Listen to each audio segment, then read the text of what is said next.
South Asian Association for Regional Cooperation SAARC. இதை தமிழில் தெற்காசிய நாடுகளின் பிராந்திய கூட்டமைப்பு அப்படின்னு சொல்லுவாங்க. சார்க் அமைப்பு ஏற்படுத்தப்பட்ட ஆண்டு டிசம்பர் 8, 1985. அதாவது சார்க் அமைப்பின் முதல் கூட்டம்னா முதல் மாநாடு பங்களாதேஷ் தலைநகரான டாக்காவில் டிசம்பர் 8, 1985 தான் கூடுனுச்சு. அப்போ தான் இந்த அமைப்பு முதல்ல ஏற்படுத்தப்படுது. இது ஒரு பழைய டிஎன்பிஎஸ்சி கொஸ்டின். சார்க் அமைப்பின் முதல் மாநாடு நடைபெற்ற இடம் டாக்கா அப்படின்றது 2 வாட்டி கேட்டிருக்காங்க. சார்க் அமைப்பின் தலைமையகம் நேபாளம் தலைநகர் காத்மண்டில் அமைஞ்சிருக்கு. இந்த அமைப்பு தற்போதைக்கு 8 உறுப்பு நாடுகளை கொண்டுள்ளது. இந்த அமைப்பு தொடங்கப்பட்டப்ப 7 உறுப்பு நாடுகள் தான் இருந்துச்சு. 2007ஆம் ஆண்டு ஆப்கானிஸ்தான் 8வது உறுப்பு நாடாக இணைஞ்சிச்சு. சார்க் அமைப்பின் உறுப்பு நாடுகள் எல்லாத்தையும் கவனித்து பாருங்களேன். இந்தியாவை சுற்றியுள்ள எல்லா நாடுகளும் கவர் ஆகிடும், சீனாவை தவிர.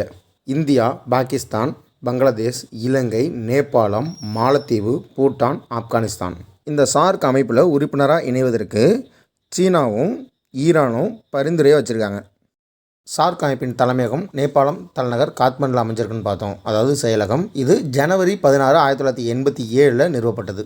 எம்டி கோலம் சர்வார், அதாவது வங்கதேசத்தின் தூதர் திரு எம்டி கோலம் சர்வார் 25 அக்டோபர் 2023 அன்று தெற்காசிய பிராந்திய ஒத்துழைப்பு சங்கத்தின் பொதுச் செயலாளராக பதவியேற்றார். அதாவது சார்க் அமைப்பின் தற்போதைய பொதுச் செயலாளர் யார் அப்படின்னு கேட்டாங்கன்னா கோலம் சர்வார்.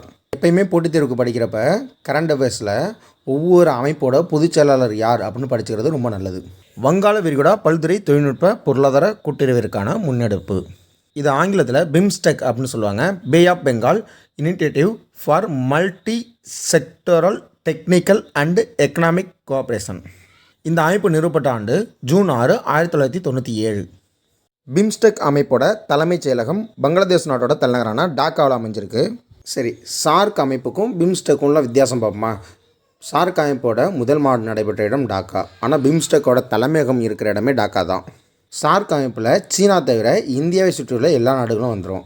ஆனால் பிம்ஸ்டெக்கில் அரபிக்கடல் வராது. ஏன்னா இது என்ன அமைப்பு? வங்காள விரிகுடா பல்துறை தொழில்நுட்ப. அப்படின்னா என்னென்னா அரபிக்கடலில் உள்ள பாகிஸ்தான், ஆப்கானிஸ்தான், மாலத்தீவு இதெல்லாமே வராது.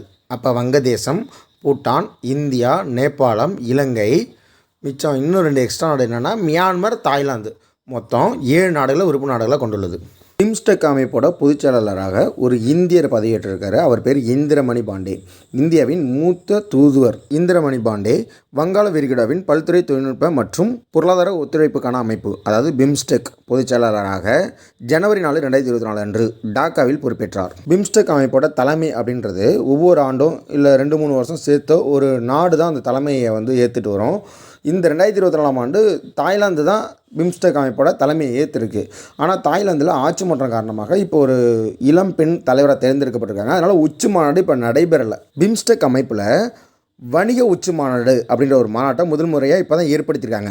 முதல் பிம்ஸ்டெக் வணிக உச்சி மாநாட்டை நடத்தின நாடு எதுன்னு கேட்டால் இந்தியா தான். புதுதில்லியில் தான் அது நடைபெற்றுச்சு. ஆகஸ்ட் 6, 7, 8 ஆகிய தேதிகளில் 2024ஆம் ஆண்டு தான் இந்த மாநாடு நடைபெற்றுச்சு.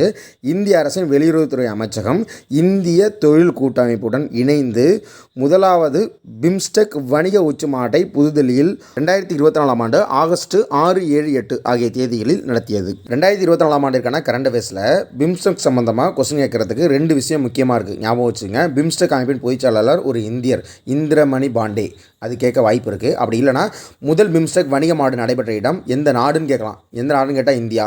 எந்த இடம்னு கேட்டால் புதுதில்லி, கொல்கத்தா, சென்னை, மும்பை எப்படியா கேட்க வாய்ப்பு இருக்குது. அப்படின்னு பார்த்தீங்கன்னா புதுதில்லி. இது 2ல் ஒன்று கேட்க வாய்ப்புகள் இருக்குது. அதனால் நல்லா ஞாபகம் வச்சுங்க.